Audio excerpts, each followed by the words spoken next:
Ah, that's new.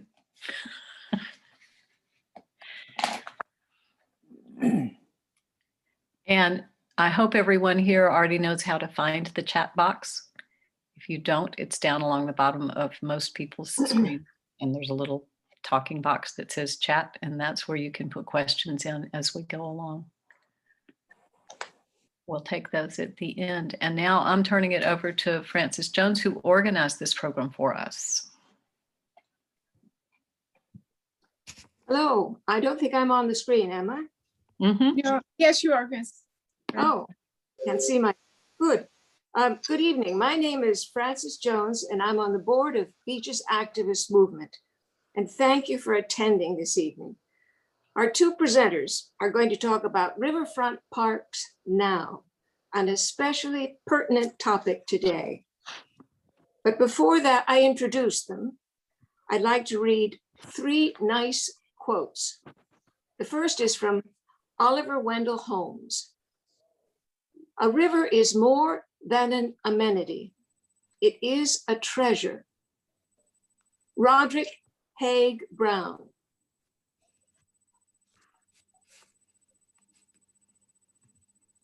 You're muted.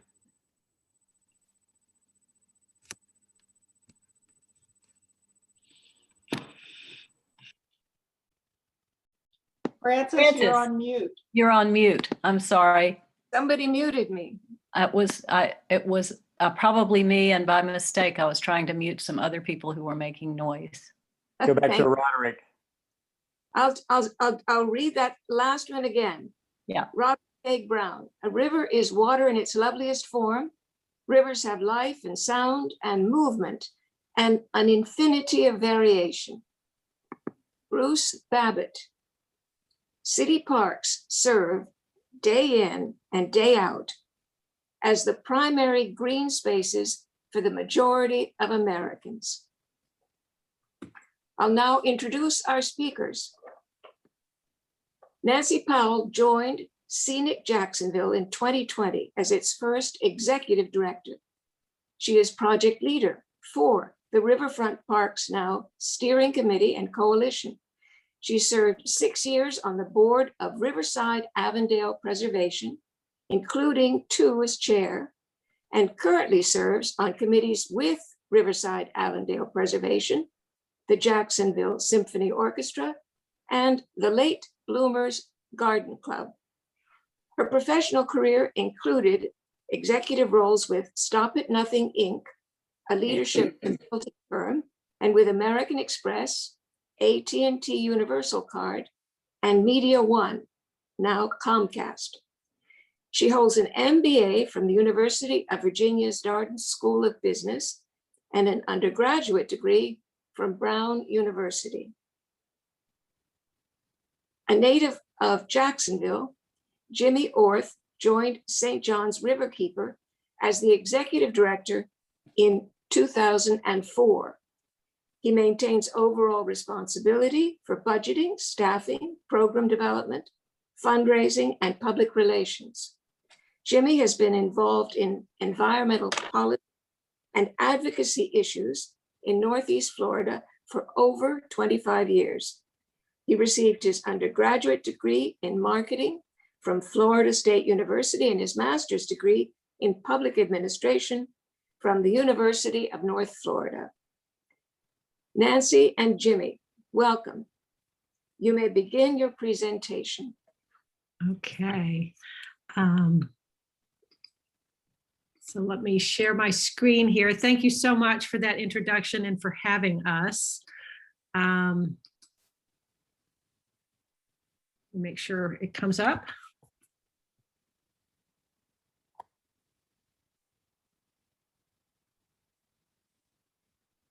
There we go. Can everybody see that? Okay, great. Well, Jimmy and I have been doing this now for probably getting close to a year. We started this initiative. You guys are probably familiar with the Special Committee on Resiliency that was being formed by our city council Matt Carlucci and Randy DeFore. There were tons and tons of meetings around this. There's also a sister coalition called Resilient Jacks. And we share actually many of the same organizations. Our organizations we have 13 organizations who have joined the coalition. We are inclusive. We are open to new organizations to join the effort, because we feel like we know that coalitions make the city council, think about things more so than any one organization can do. And it's also just been so great to get all these different perspectives. So we started this really around the resiliency issue, when we looked at, it was not long, Irma was 2017, which really impacted downtown. Matthew had been in 2016, was at the beaches. I live in Avondale. Jimmy lives in Riverside. And I think we had been lulled into thinking that, we were far away from the beach. And so we weren't, going to be impacted. But this is a picture of the downtown along the North Bank. And it was a real wake up call for everybody. But as we started to think about, how do you protect our shorelines downtown? Do you do bulkheads? Do you do natural shorelines? We really started researching what other cities were doing. And what we ended up with was really looking at this chart, which shows all the publicly owned properties. So which properties do we have kind of control over downtown? And it wasn't that long ago, it was in 2019, that the Jacksonville Landing, which is this site right here, number 3, had been, torn down. It was a failed effort. It was a long process. There was some talk about adaptive reuse, but ultimately Mayor Curry decided to tear it down, replace it with grass. And then the number 5 here was the old courthouse, and that also had been torn down, along with the project right next to it, which was the City Hall Annex. So there's actually another little parcel here. And those 2 parcels kind of, really opened up downtown. You can also see this big parcel over here, which is the shipyards. It's been vacant for 30 years. There have been multiple development proposals that have been on that site, have all not gone forward. And then the number 7 here is Metropolitan Park, which has been pretty much ignored for the past decade. But when we looked at this overall, you see the Riverwalk here on the North Bank. We have the Riverwalk on the South Bank. We have Friendship Fountain here and River City Brewing next to it. There's connections that are going to be made, but to extend the Riverwalk. But one of the things that struck us was we have this blank slate. What should we do with this? The citizens, it's city-owned land. The citizens should have a say in what happens to it. We shouldn't just have somebody tell us, here's what's going to go where.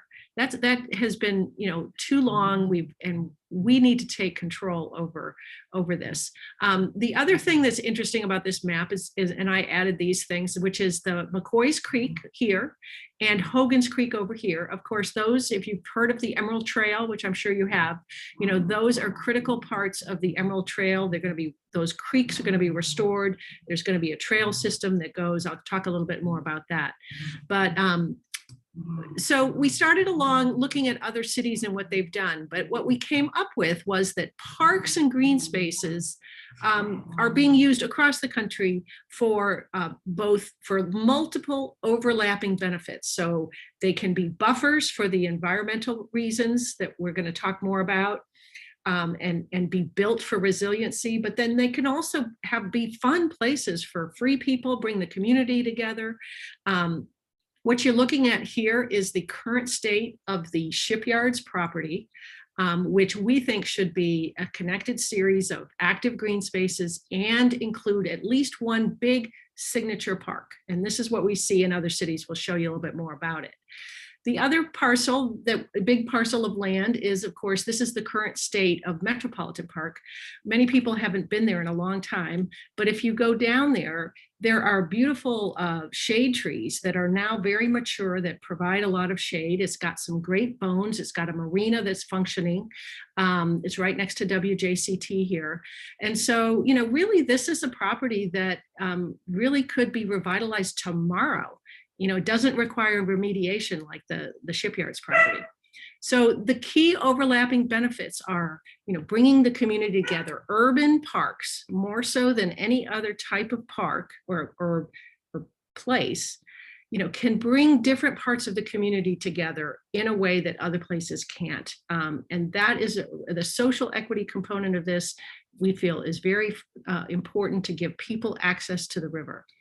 Recreation, health, and wellness, there's many studies that show that being outdoors, and of course with COVID the past year, everybody realized the value of the outdoors. The economic impact is important. It can attract great spaces, can attract businesses around it. Of course, you guys are at the beaches, so you know this, right? The beaches are your parks. And you have parks also. You have, you know, Hannah Park there, which is really important. And then, of course, resiliency. So just going to step through some of the cities that we studied and some of the elements of those cities. I have to start with, you know, Grant Park, because I'm from Chicago originally. I spent my high school years, you know, going to downtown on the lakefront at least once a week with my friends. And, you know, there's 18 miles of beachfront or lakefront trails and beaches. Grant Park is just a phenomenal place, although it wasn't so great when I was in high school, okay? It has been revitalized. It's gone through a constant state of change and renewal. But one of the key factors here is they kept it open, free, and clear of large businesses. That was a philosophy and a policy and a law that they passed that would keep the development. But look at the development here. Development and parks go together. It can thrive with all of these buildings having a great view of Lake Michigan as well as the park. So when people say, you know, we can have development in parks, it just depends on if you put all the development out here, then it breaks up for everybody else. So, and the other thing about Chicago is, of course, and Millennial Park is back here. Millennial Park is about the size of our Metropolitan Park. It's been a phenomenal addition to Chicago. And it's actually, there's a parking garage underneath, so it's a green roof. And then they've added this Maggie Daley Park over here, which is a kids park, which is even bigger than Millennial Park. And anybody who's gone to Chicago knows that there's the stadium there, there's the aquarium, not the aquarium, the Shed Aquarium, the planetarium, the museum campuses. And then in the past decade, oops, I guess I didn't keep it. In the past decade, they've also added the Chicago Riverwalk, which has been just phenomenal addition, and it's all connected. So what we've seen is that it's trails, riverwalks, and big parks are all the key elements. And that's what we feel Jacksonville should have. Detroit is doing amazing things. I haven't been there in a long time, so I'm looking forward to going and revisiting. They were just awarded the best Riverwalk in the country. And they have numerous parks along their riverfront. And this is a 22-acre park that they are revitalizing right now with substantial community input. And that's really been something that we have tried to convey, which is, you know, we need the community to be engaged. We need the city and the community to come together and have a structured process to really share in the vision of what this should be. So when people asked us like, okay, well, what's your plan? What do you guys think? And we're like, well, our plan is what we think the community should do. We should create a community plan. We should not dictate it, just like no other organization should dictate what happens. In Louisville's a mid-sized city, so we also try to look at some mid-sized cities to be more like what Jacksonville does. So they have reserved and created an 85-acre park, but it's been so successful that they're adding 22 more acres. And across the river from here is Indiana, and they're adding over 100-acre park. So they're looking at this as kind of a regional destination. They have a pedestrian bridge across the river. And you can see, here's another view of the same park. but it's a major place for events, and they've really done some great work. They're building a botanical garden next and a big kids park. In Memphis, Tennessee, my husband's from Memphis, and they have Mud Island, actually, that's right in the Mississippi River, but they are adding this 30-acre park right on the shores of the Mississippi River, because they wanted it to have good connections to their downtown. They wanted it to be a place where people can walk. They don't have to go, across into the river to get to Mud Island. Is actually it needs its own set of revitalization. But they've went out to the community. What do the community want? What are the needs out there? And they came back with 4 distinct zones for different types of activities. Memphis in May is a big blues festival, and so they needed a big event space. And that's how they're designing things, is by what the community needs. We showed this one. This is in New York, and it's a Brooklyn Bridge Park, but we like it to show it because of 2 things. One is that it shows some adaptive reuse of the shipping piers, which of course in our shipyards, we have a couple of shipping piers that could look like this. And, there's a linear park along here, and then there's this development here that was fairly controversial when it was built, but it's on 10% of the land, and it contributes to 90% of the park's maintenance. So again, there's a good relationship in some of these places with developments. Same thing as in Cincinnati. This is a 32-acre park called Smale Riverfront Park. We're doing some benchmarking with the DuPont study, which I'll talk a little bit more about this. But what I also learned about Cincinnati is that they have like a 300-acre park not far from here, and they have another 22-acre park. So these parks are a series of parks. It's not usually even just one park, but they wanted to reserve it for the people. And you can see here that there's a stadium, there's a development, it can all work together. And even the development here is set up behind the road. So again, development set back from the river, and additional green space. There's a restaurant here. There's lots of amenities. This is very well designed park. Here's a picture of kind of the Riverwalk and places to sit, and some trees that have been built.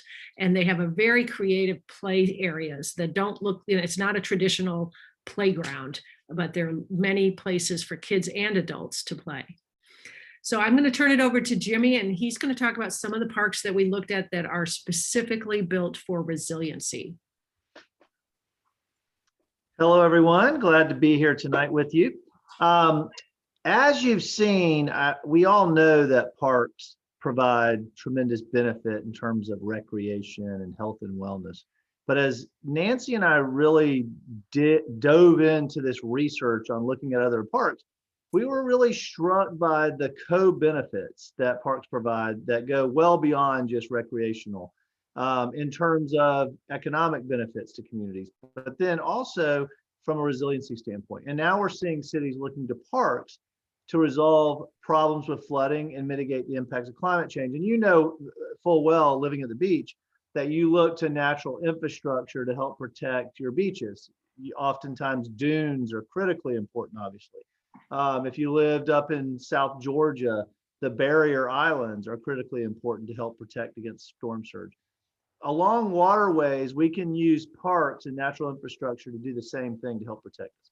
This is actually a park, Hunter's Point in New York City, that is one of many parks in New York City that they're looking to use as a way to help make the city more resilient in terms of protecting it from future storms. After Hurricane Sandy, they realized just how vulnerable they are. This particular park was a former industrial site that was actually once floodplains and looked more similar to what we see in this picture originally before it was industrialized. They turned it back into something like that with recreating wetlands that will help hold stormwater, help prevent flooding in surrounding areas. They have a bioswale and other different resiliency strategies that they've employed in this park. And this is common throughout parks that we're seeing throughout the country. This is another park. This is Domino Park, which is a really cool park. I went there a couple of years ago and I went and visited my brother. And Domino is right in front of, along the waterfront, in front of the old Domino Sugar Factory. And this park was also built as a way to create a buffer for inland developments to protect it from flooding and storm surge in the future. Here's a park where they're, what I think is really cool is they're using parks as a way to capture stormwater. So when I visited a few years ago, this park in, which is I think about 11 acres in Nashville, it was so neat to see everybody playing, all the kids. But what I did not realize at the time, that under my feet was a huge cistern that was capturing stormwater that runs off and holding that stormwater to prevent flooding in surrounding areas. There's also an adjacent park to this that is right behind their stadium in Nashville. And between the two parks, within just 2 blocks of those parks after they were built, there was $1 billion in private development. So they're providing economic benefit as a catalyst, attracting businesses, attracting residents, but they're also helping to protect the surrounding area by preventing flooding. Chattanooga, I love talking about Chattanooga because Chattanooga really is the city that I would say started this trend towards looking to parks as a way to revitalize their downtowns. Chattanooga, one of the reasons I like to talk about it is because in the 50s, 60s, early 70s, Chattanooga was actually one of the most polluted cities in the country. They had the #1 worst air pollution in the United States. Today, they were awarded, I think it was the American Lung Association, with they had some of the best air quality. And one of the ways they've done that is they realized that they were going to have to transform their economy and have to revitalize, looking at how do they take advantage of this wonderful riverfront that they had. So they built this series of parks all along both banks of the riverfront in downtown. And it really is phenomenal. I love this city, going to it because it's so walkable. This is a park too where they've incorporated resiliency measures into their parks, which is really neat, helping to provide that buffer again, where they're not only capturing stormwater as it runs off, but also preventing it when there's flooding events in the river, helping prevent flooding the adjacent development. This park was also a brownfield at one point. It was polluted by previous industrial development. They cleaned it up. They put in, you can see this kind of a wetland system they put in. It's a man-made wetland system with weirs. So stormwater that flows off of the streets in downtown Chattanooga actually will then flow through this wetland system, be treated so it's cleaner when it actually goes into the river, but it also can help prevent flooding and when they have major storms. Another thing that we're seeing too is that cities are recognizing that, we really need to start working with nature as opposed to working against it. That's probably the smartest strategy. And this is a park, like many others that we've seen throughout the country, that is actually designed to flood. So they anticipate that there is going to be flooding. They do have storm surge events. And so that park in Houston was designed with the idea that when that park floods, they can quickly clean up the park after the waters subside, and it can return back to a recreational amenity. So what's happening in this park, they reconfigured this creek running through the middle of Houston, and it is now designed to capture more stormwater to help prevent flooding in surrounding areas, but then provide this incredible corridor that has recreational benefits for the whole community while also protecting it from flooding. And we don't have the flood. We had actually a picture in the previous presentation that shows that park flooded. Here's a park though that Nancy mentioned earlier, Smale Park, which we really love in Cincinnati. And you can see this again, this park was designed with the idea that there will be flood events, and the river will flood and come over its banks, and that park is going to flood. But as you can see, the development is back behind the park, and is protected from the flooding. The park floods, and then as those waters subside, the park can be cleaned up and returned back to a recreational amenity pretty quickly. A lot quicker than you could go in and repair infrastructure, for instance, or buildings that were damaged from flooding.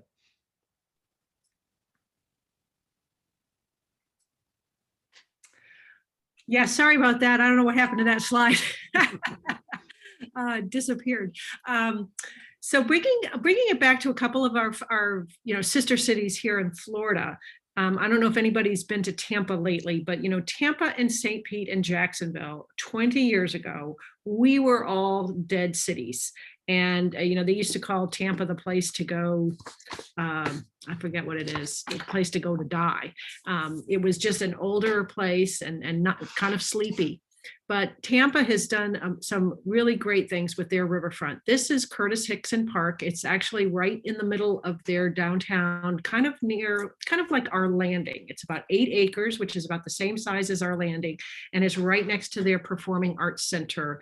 And it's a major place for events and things happening in Tampa. It's kind of a flexible space. This is a picture of the kids area, which is actually a very small part of the park, but you can see the Riverwalk here. They've done a great job with their Riverwalk, and across the river is a relatively newly renovated park, 26 acres, called Julian B. Lane Riverfront Park. I was there recently, and it's hard to see in the pictures, but it's a beautifully designed park. And one of the things they did is they went out to this community. So this community on the west side of this river is a little different than the downtown, but it's really downtown. And excuse me. And they asked the community, what do you want in your park? And this community said, we want ball fields. We want active things to do. There's pickleball courts, there's tennis courts, there's football fields, there's pickup places. And what you're looking at here is this boat house. It's a performance boat house. So they have crew races, they have regattas, they have paddleboarding, and an area here so you can learn without going into the river. You can learn how to do watercraft, different kinds of watercraft. Of course, this space here is a big event space that they had when they won the Super Bowl. This is where the Super Bowl experience was. They took over the entire park. It had used to be, they had some activities at the smaller park, but they really needed this park to really do all of those. They also have major concerts here and other things.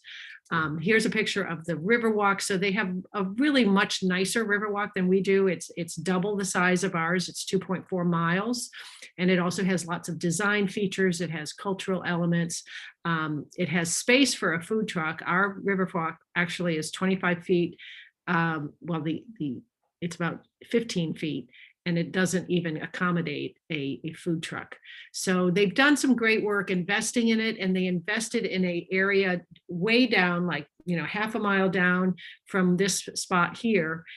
And then what happened down there was an old building that had been vacant and dilapidated, and a business came in and renovated it into a food hall. So this is a private business, but look at the public space that they have out front, and they've kept this open for the public. And so these are two different views from the same location. The other place, which is very impressive, is St. Petersburg. So I've been fortunate to get down to both of those cities because my daughter lived in St. Petersburg and now she lives in Tampa. So I've been there a number of times. And what impressed us about St. Petersburg, and Chattanooga did the same thing, and other cities have done this, is they have, they've made a concerted effort to do a master plan. This is a waterfront master plan. St. Petersburg has 6 waterfront districts. So what you're looking at here is the Pier District. It's kind of in the central part, but they have 5 other districts north and south of here where they have a specific plan according to the character of that neighborhood, and very, very thoughtful with a lot of community engagement. And they redesigned the pier a few years ago. So the pier is a historic pier. It's been rebuilt now 3 times. And here's a view of kind of the same area down here with the pier.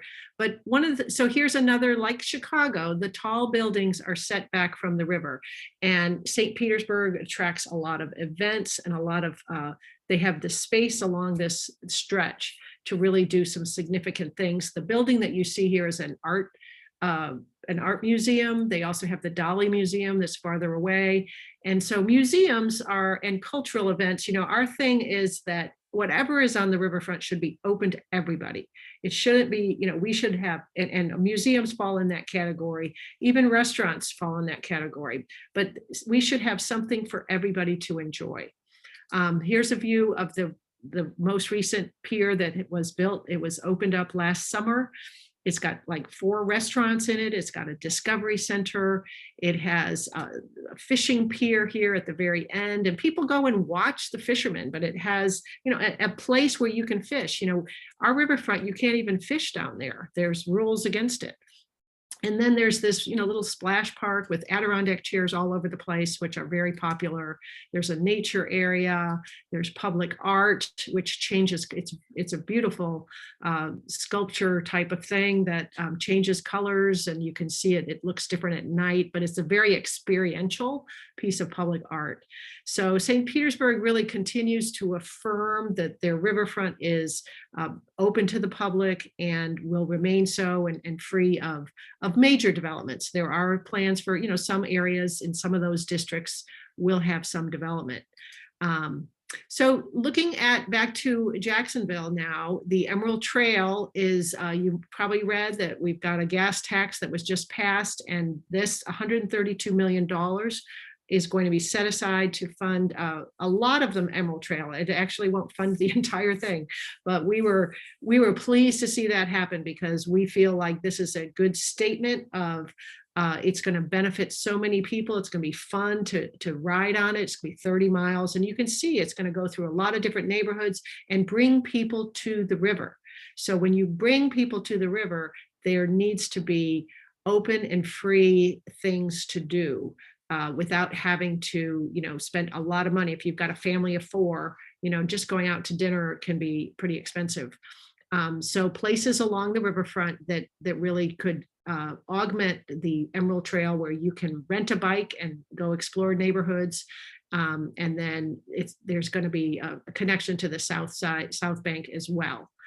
So we're in full support of that. We're not in a position to design the park, but we did get a rendering of, just looking at that same space of the shipyards. Could be lots of trees and a place for kids to play. There's lots of possibilities, and design firms can really do some great work, which we're hoping to do. A couple of things you might know already, or you may not know, but this is the Jacksonville Landing. So this is, kind of right in the middle of downtown. And right now what's happening is there's a design competition happening for really about half of this space here. This is about 8 acres. So 4.5 acres of this is part of this design competition. They have 3 major design firms that are competing and will be presenting their proposals on June 24th. It's a public meeting. We are going to be publishing the information on that. It will be from 8:30 to 5:30. It's a long day, but 3 different proposals that you can really just come in on 3 hours worth if you wanted to. There'll be an opportunity for public comment. They're going to be maybe making a selection at that time, or maybe a few days later, they're going to be evaluating those proposals. So I think it's going to be exciting, because the 3 firms that they attracted, we see in other places. Olin, the woman who did the Chicago Riverwalk. And so they've been getting out, trying to do their own community input. And so we're excited to see what's going to happen there. There are some questions about whether the downtown wants to build some tall buildings also on this site, on the other 4 acres. And we're anxious to kind of see how that plays out, because a lot of people feel like it's in need of things like restaurants. People want a restaurant to go to, but another big residential building, is that the best place for it? Shouldn't it be, inland a little bit more? because of resiliency is also a key part of this process, because as we know, the Wells Fargo building and all of this area flooded also in Hurricane Irma.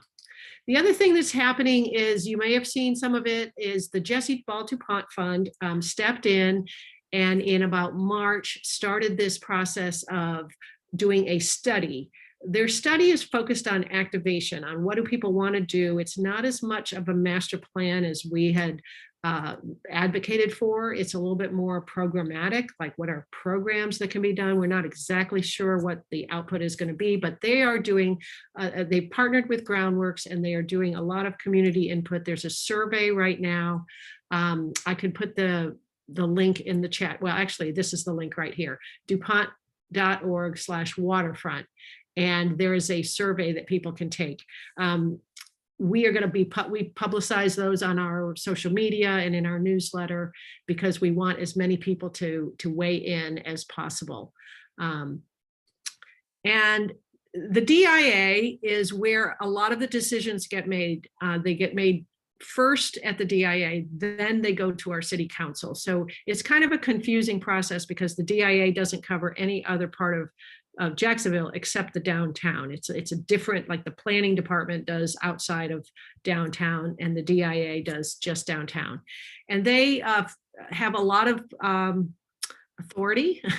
The city council looks to them to make the recommendations. They're going to be the ones making the initial decisions on what lands are private and what lands are public. You have probably heard that there are some major developers that have put forth some proposals. One is Steve Atkins and the other is the Jaguars. They want to take, the Jaguars want to take Metropolitan Park and turn it into a Four Seasons hotel and office buildings and residential and other types of things. So they want to take about, I think about 18 acres total for that on the riverfront. We feel like this is an opportunity that we can't let slip away. We need a major park and a major park system on the North Bank to really put Jacksonville into this century if we want to have a thriving downtown. The thing that really struck Jimmy and I was that we just saw how all of these cities' downtowns are really doing well and ours isn't. So what's the missing ingredient? The missing ingredient is great public space. And I think in Jacksonville, we all, we have a lot of nice places to live. You guys live at the beaches. And so we have nice beaches. We have nice areas up in Amelia Island. People in Mandarin like living down there. So there's a lot of nice places to live. And we've gotten by without a downtown, but we still feel with the cultural assets downtown, with millennials wanting to live downtown, with even smart growth is more concentrated. We shouldn't be having too much sprawl or continue the sprawl. And so, we're really looking for a wall of community support. We want to do it right. We need leadership. We would ask if people are interested in this to follow us on social media, sign up for our mailing list. This is on our website, www.riverfrontparksnow. It's at the bottom to sign up for our mailing list. If you're on an iPad, I think it's farther up. But, we're looking for people to, really weigh in when letters to the editor, as you said, letters to the editor make a difference, and contacting city council people. The decisions that are going to be made, they're going to be made in the next probably 3 months. There's not one scheduled right now, but we know that there will be, and in particular, one of the key decisions is this part right here where you see this park. That is going to be, they're looking to basically get out of the agreement with the state that keeps it a park. So right now it has to be a park because we got a grant to make it a park, and the city is trying to get out of that so they can give the land to a developer. That's a bad precedent to set. They're saying that they want to swap the land with other land in the shipyards area. And so that hasn't taken place yet, and we're going to be following that very closely. So with that, I'm going to stop and we can answer questions.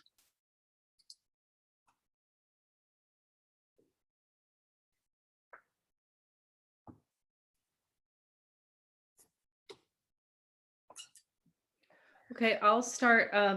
So admittedly not an expert on down, Sorry, I forgot to unmute myself. okay, sorry. Go ahead, Nancy. Thank you. So just for concrete directions, because I'm not too well versed with the whole downtown area, but what is your recommendation in terms of what we should do to oppose the metropolitan development? Is it best to, because I know you talk both about the DIA and then Jack City Council. What advice would you give community activist types to make maximal impact? I think, it's interesting, Nancy. I mean, we've struggled with that a little bit because we are a coalition. There's a lot of different groups, and trying to reach consensus is not always easy. So we have some members who are more interested, are kind of looking at it more pragmatically, of course, that, hey, the writing's on the wall. How hard, is it even practical to try to go up against the Jaguars and Chad Khan and prevent that development from happening if we wanted to? And then there's some groups that are very concerned, obviously, about the precedent and the idea of giving a park away. Particularly, I think, for private development, but I think particularly the fact that you're literally going from a publicly accessible park to building something that is so exclusive in terms of a Four Seasons hotel that is only accessible to a very small few of the population of our citizenry. So I think, if you have concerns about that, I think it's bringing up the fact, or even reaching out to DEP, the Florida Department of Environmental Protection, and expressing concerns, because ultimately the DEP, the Department of Environmental Protection, are the ones that are going to make that decision. What's happening right now is the city and the Downtown Investment Authority, they're trying to propose swapping lands over on the shipyard, creating another park there. So allow them to develop this park, and then we'll create a new park over here on the shipyards, and trying to get them to agree to that swap. But the city's been working to try to develop not just the kids campus portion of Metropolitan Park, but also the whole thing for about 3 years. And the National Park Service, because they have a grant on the original portion of Met Park, which is the event, the lawn space where they would have big concerts. That portion of it, the portion to the east, was denied by the National Park Service because they said, no, you cannot, they'd proposed several properties as a swap, and they said no.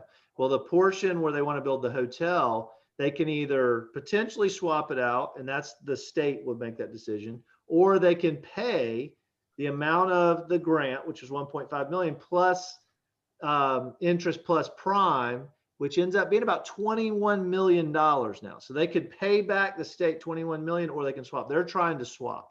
So you could reach out to the DEP, and we could provide that information, and say, we don't want you to approve this swap. We think it's a bad precedent. I think one of the problems too, another thing that the city council needs to hear from us, is that they have no criteria for making that decision on how to dispose of a park. They call it a disposition. I hate that word, dispose, but it's called the disposition of public lands. And they just have to provide a swap of land to make that happen in Jacksonville. So in other words, there is no criteria for how you make that evaluation. There is no process that we know of that's been outlined of how you evaluate whether this should remain a park or we should accept the swap.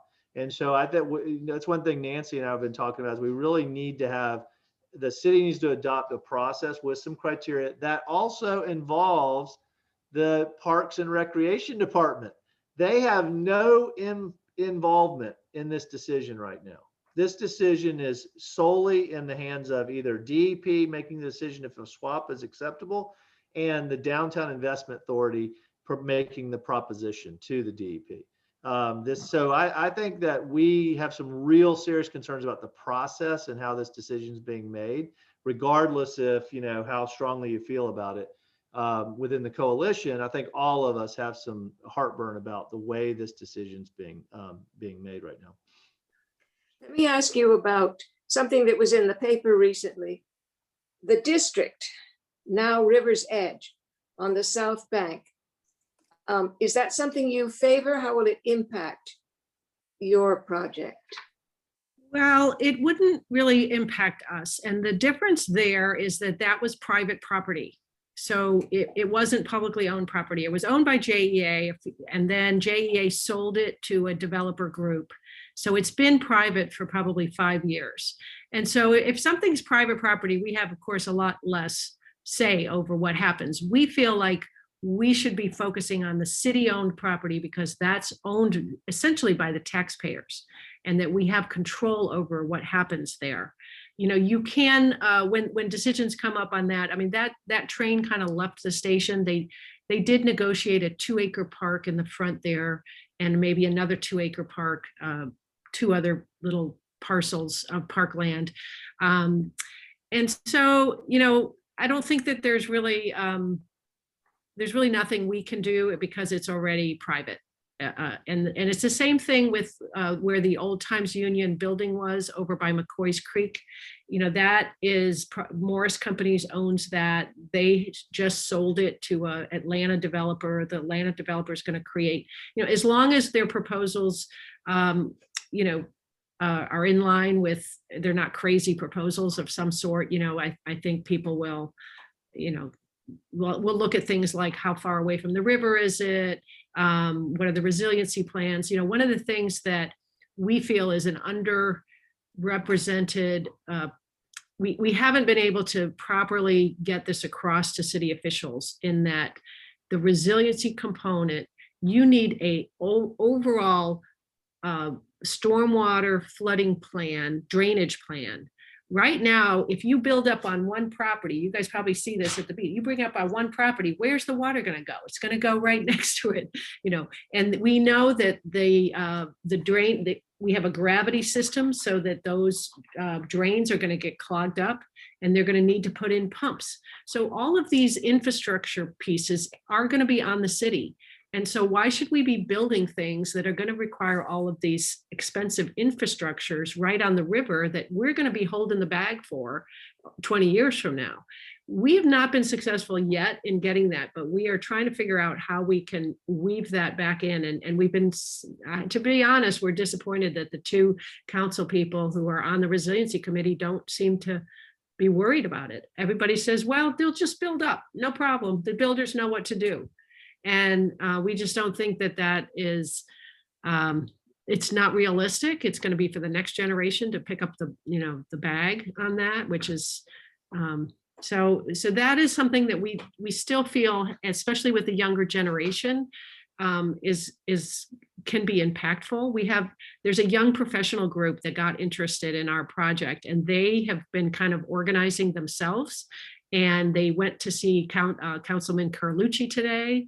They went on an urban hike together. And, you know, I just applaud that effort, because I know that if the cities, they're gonna listen to the 30 somethings, you know, no offense about, you know, I'm 62, but, you know, they know that that is the future of the city, and they want to attract those people. They want to make sure that those kids want to stay in Jacksonville. So we're hoping that they will go forward. But back to the question of who to go to, you know, we will be doing a call to action as soon as there's a something on the table that they're going to vote for. Okay. And we're going to, the key there is to first, it goes through the DIA first, and then it will go to city council. It's always good to write to your city council person at any time to get them thinking about it. But until they have a decision on the table, they're going to, you know, they might write you back, they might not. But the DIA will be first, and that is something that the best thing there is to show up and to speak in person. We had a big letter writing campaign in February when they were giving access to that park for environmental testing for the jaguars, and they ended up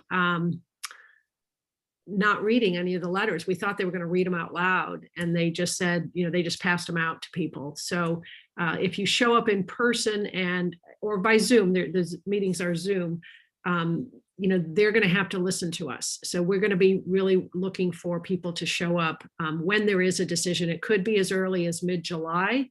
It could be mid-August. The DIA meetings are, the second, third Wednesday of every month. So we follow the agendas, we follow what's going on. They'll probably, and it's not to say that you can't, write to them now, but there is no decision yet because there's no firm proposal yet. Thank you. Any other questions? Well, then, in that case, Nancy, There's somebody here. go ahead. You'll have to unmute yourself, Althea. I thought I did. Can you hear me? Now I can. Okay. I just wanted to say to both Nancy and Jimmy, excellent presentation. I was very pleased with it. I was interested in it from beginning to end, and Francis, you did a good job too. We fought very strongly against several things with the city council, and we're not very successful. The last time that Shad Khan and the Jaguars tried to use the Metropolitan Park and create basically the same kind of thing that they're doing now, except the city was going to have to pay a lot more. We organized and tried our best to get the city council to pay attention to us, and it was by one vote that they didn't pass it.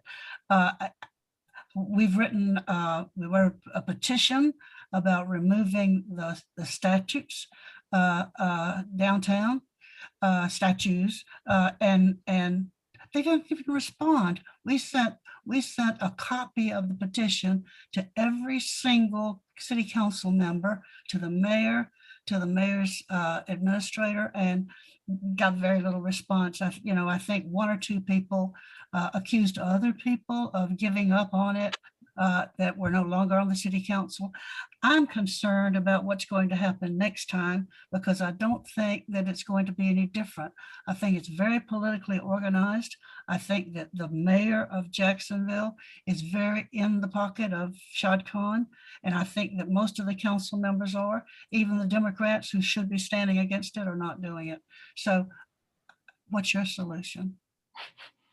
Well, we've watched this whole thing. So when we started last year, everybody kind of was thinking that, for the same reasons you just said, that Lot J would pass. And then, thanks to people like you and many others who revolted, basically, it didn't pass. But so since then, the Jaguars have taken a different tact, and they are being very smart. I hate to say it, but they're being very smart from a PR standpoint. They're holding community meetings. They're going to have a barbecue. They have a big, website. They're giving money to this organization and that organization. So they've said that they're going to commit $4 million to maintain Metropolitan Park and keep it clean and safe. It's not to revitalize it, but it's to, maintain it. So they're doing a lot of things differently than they did before. And they're very, and they've also been wooing all the city council people. Some of the city council people who voted against Lot J have already come out in favor of this, even though we don't even know what the public subsidy is going to be. They think it's going to be about $94 million, which is not, chump change. That's still a significant amount, but they've also wrapped it into the stadium thing with the performance center and stadium. So it's really kind of apples to oranges to Lot J. We don't know if Lot J will come back again. It might someday, but that was a bad financial deal. It bypassed the DIA. This time around, it will not bypass the DIA. It's going through the DIA. So they've got a lot of more support there for people saying that it's a more transparent process and things like that. So, now very few people know that the city's working really hard to try to swap this land for contaminated land, and they have to remediate that. And there's a cost to that. Who's going to pay for that? But the shipyards is, it's been vacant for so long. They thought it was going to be a development for a long time. In fact, Shad Khan had rights to that for 5 years and didn't do anything with it. So it's very complicated. It's hard to convey to people like what to do. But we're working on, actually, I don't know if you guys have this, but we're working on kind of a advocacy 101 document that tries to explain the process and the timelines, and who to go to and what decisions are made at different bodies. Because in the downtown area, there's also a downtown review board that reviews things like what it looks like after it's approved. So it's a complicated process, and we would love to hear more from you guys as to how you are as effective as you are. Maybe that's a second conversation with someone. Nancy, could I just add one thing more? Who's on the DIA and how do they get on the DIA? I suspect that they are mainly appointed by the mayor. And that creates another problem because the mayor has a great deal of influence on whoever he's appointed. Yes, that is true. Also, Lori Boyer is the head of the staff. So she is the staff of this, and she, of course, was city council president. She was a 2-term city council person from San Marco, very smart. She's always the smartest person in the room. She runs circles around almost anybody with her attention to detail. And so really we've been trying to lobby her. The good news is that parks is on the agenda. A year ago, nobody was thinking of any parks. So we have to remember that now they are talking about major park space. We have different opinions as to how much is major and where we think the whole thing should be, a resilient buffer and a park, because we've seen in other cities that the mayor of Greenville said, the thing that we regret is we didn't reserve enough place for parks. And we think that if you give it away, once you give it away, it's gone.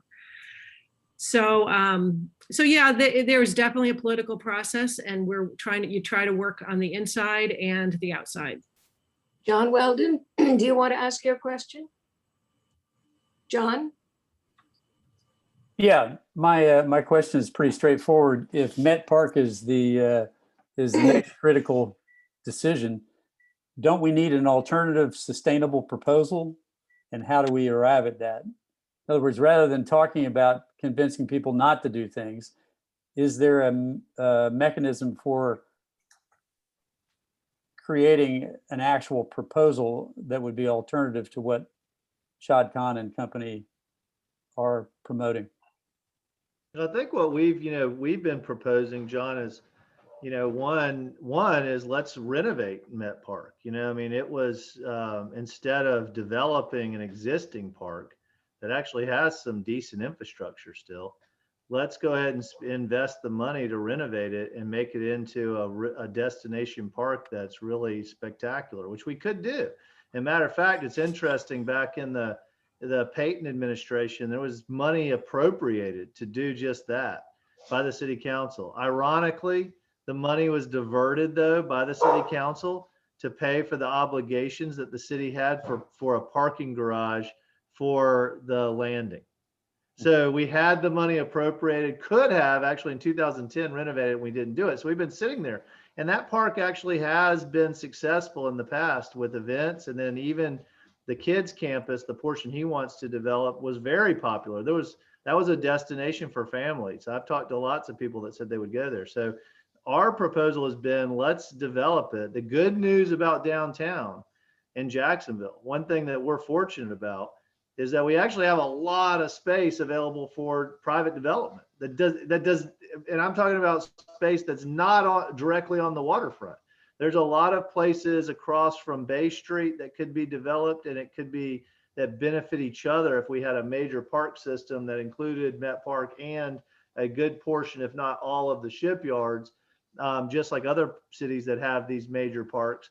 And then you had the development behind it. That's why actually in Lot J, in concept, we were not opposed to that, because Lot J would have benefited from the park, and the park would have benefited from people at Lot J potentially if they had the right type of development there. A lot of us individually were opposed to Lot J because it was such a bad deal for taxpayers. But in terms of developing a parking lot, we were okay with that. So I think that's what we've been advocating for. The problem is we don't have architects, engineers, and can design a park or have the ability to, design a park and tell them this is what it's going to cost. And we have the financing to do it, to compete with the proposals that are on the table now. And that's the challenge. Well, that is exactly my question. How do we arrive there? Do we need to raise money? Do we need to find, federal money for exactly that sort of effort? Because you can talk about a general problem, Right. and you can talk about a general concept, but the people in Shad Khan's and the Jaguars offices have very specific proposals, and it's real easy to convince the city council that no one else has anything substantive to offer. Right. Well, and I would argue that parks are really in the public domain, the public's responsibility to build. And that would mean that it's the city council's responsibility to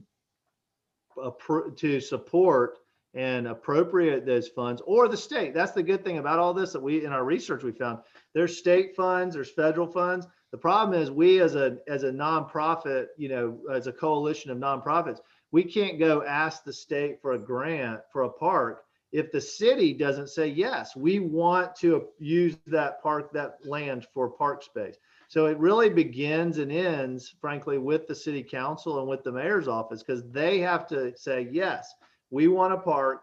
And then we have offered to help with that process. If they were willing to say, yes, let's renovate that park and let's create a park on the riverfront, we've said we would actually help put together, which we're actually trying to do right now, put together a conservancy that would be a public-private partnership, a nonprofit that would manage the waterfront and help raise money and write grants.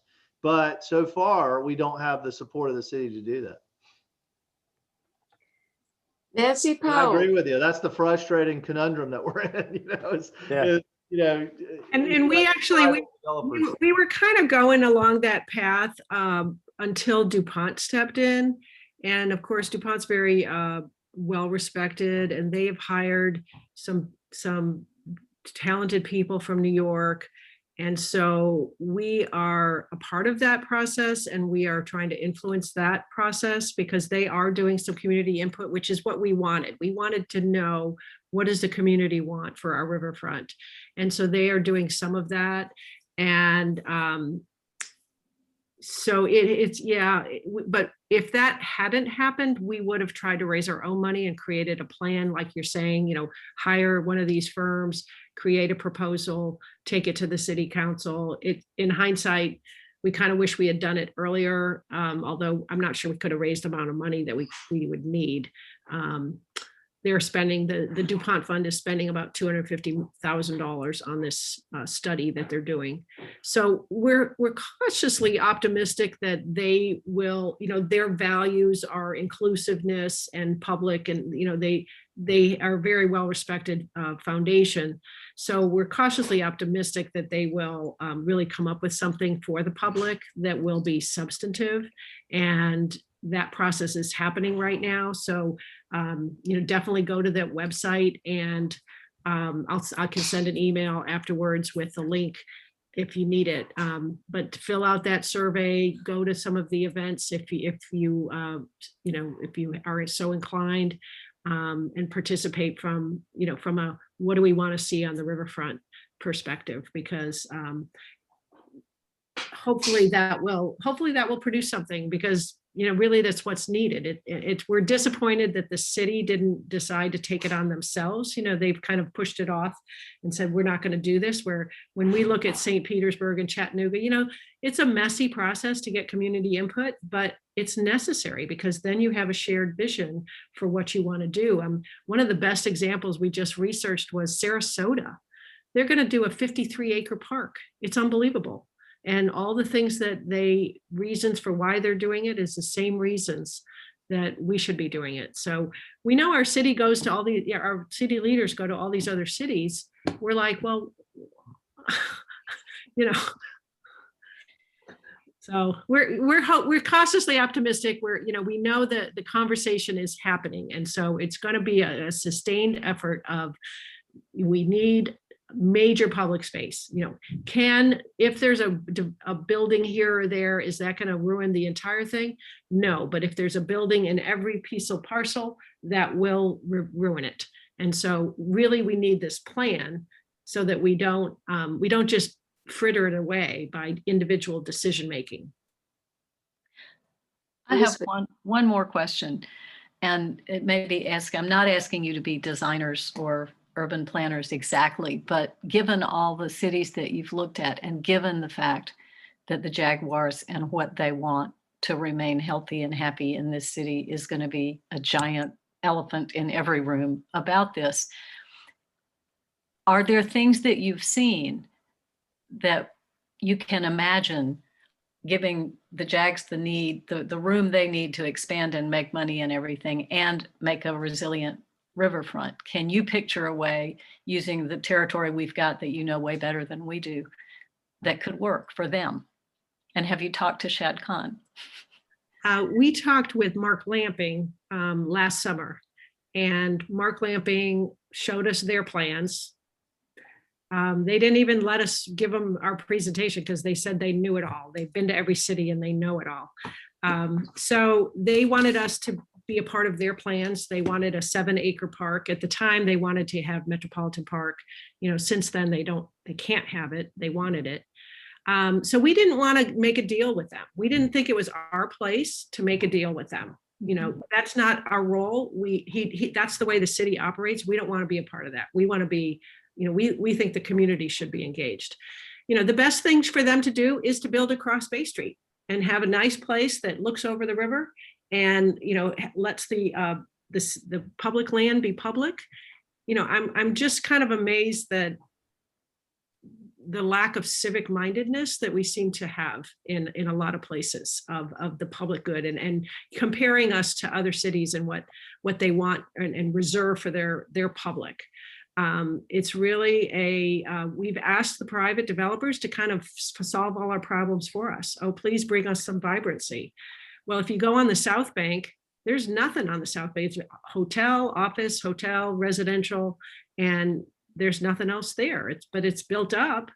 So that, the policies that we've had in the past haven't worked, but I think that the buildings, that's what one of the things we're trying to visualize, like that picture of St. Pete or Chicago, where the buildings are back behind, that is the solution.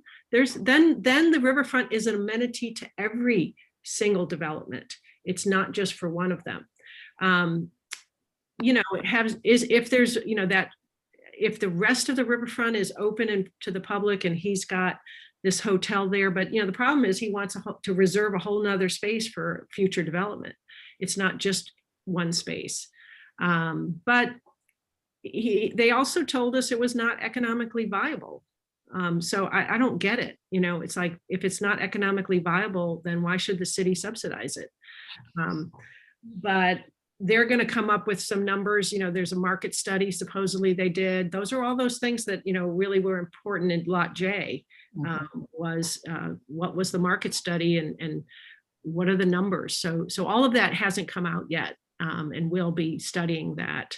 But most of us, we've been advised, put it this way, we've been advised not to go head on with Shad Khan because we'll lose, and then we may not get. So the question is, how do we work in this space where we want to keep pushing for our vision, but we're not ready to concede because there's so many things. There's so many steps ahead, and they've been at it for 7 years. They've been giving renderings for 7 years now. So it's not, everybody kind of thinks it's over, but it's not over. All right. Thank you. Okay. Nancy Powell, Jimmy Orth, thank you both so much for being with us this evening and letting us know about this wonderful opportunity for Jacksonville. And Elizabeth Sams, the president of our board, will conclude the meeting after some announcements. Primarily at this point, thank you again. I echo all of that, and thank you, Francis, for making this happen. What I want to mention now is just a save the date for everyone. Our I'm delighted to say our July meeting, we will be meeting in person again for the first time in a very long time. Adele Grange is open, and it's more than time for a reunion and an opportunity, frankly, to celebrate together all the work we did in 2020 and all the work we've already been doing in 2021. So please keep that in mind. We're still working out details. We're planning to do a kind of potluck food and drink. We'll be hoping some of you want to volunteer to bring goodies. And we'll let you know more details as things go along, but I wanted to mention it early and have you save the time, because it will be a real pleasure to see each other in person, and look forward to it. Thanks for everybody for being here tonight, and we will see you in July. And Elizabeth, can I just say thank you to all of you for having us, and more importantly, I want to thank you for the activism that you're involved with. We need more activists, frankly, and I really do appreciate the work you do, because it's not easy. It's frustrating, as we all know. You feel like you're up against the world sometimes, but you know, it's people like you that keep going, and I appreciate you. And thanks for being concerned and caring and involved. So I appreciate that. Well, thank you. And we had a meeting about Lot J, I think 2 days before the final vote, that was honestly, everybody who left it was discouraged, but we all went and made phone calls and wrote letters, and I'm still aglow from that particular victory. So I don't think there are hopeless cases out there yet. Yep. Okay. Well, we'll be in touch on that, because you guys know how to mobilize, and we want to learn. We want to learn a little more about that. All right.